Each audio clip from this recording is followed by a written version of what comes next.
A tour through the museum at the studios at Las Colinas is like a walk through the history of Hollywood itself, but right here in North Texas.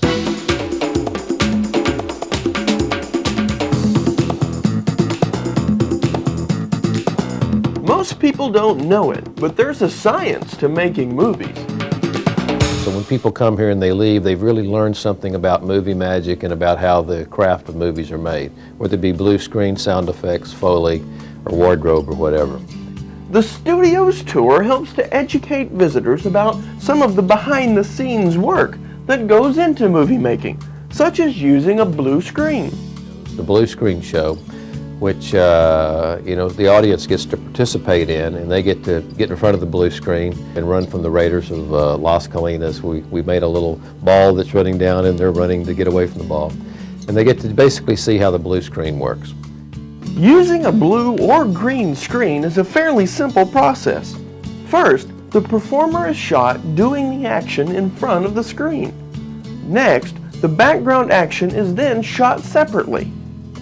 The blue or green color behind the performer can then be removed and replaced with a brand new background. As you can see, the end result is a whole new image. Movie magic takes a different form in the studio's impressive memorabilia collection. When people come here to the studios at Las Colinas tour, some of the things they'll see is a very large memorabilia collection of some of the great A pieces from the all-time classics. The Sound of Music costumes the kids wore, the curtain costumes, Batman's suit from Batman Returns, Superman's suit, and Dorothy's dress from The Wizard of Oz. So it's as close as you can get to major motion pictures and blockbusters today. Some props on display help to further illustrate the secrets behind the magic of movie making. One of the little miniature aliens from Close Encounters we have is little bitty guys that are about this big, and there's a wiggle stick at the back to make them look like they're walking and moving, and then the camera would move up and back to make them look like they were moving forward or back. And then they had these real bright lights that would shine behind them. That's usually something that most people are fascinated by. Each costume and prop has a story, and they appeal to studio visitors for different reasons. I think the best reaction from visitors really depends on who they are. If they're an older visitor, they probably are more in tune to some of the classics and Mary Poppins and Sound of Music.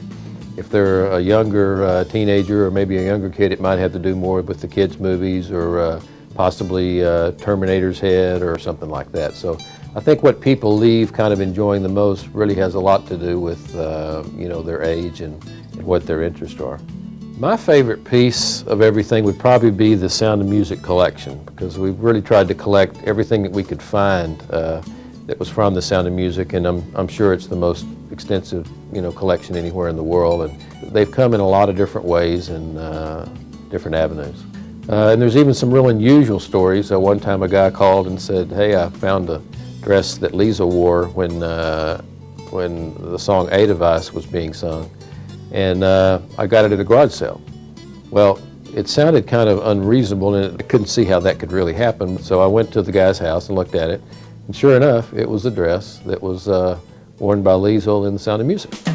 Exhibit pieces range from down-to-earth costumes to uniforms of the final frontier.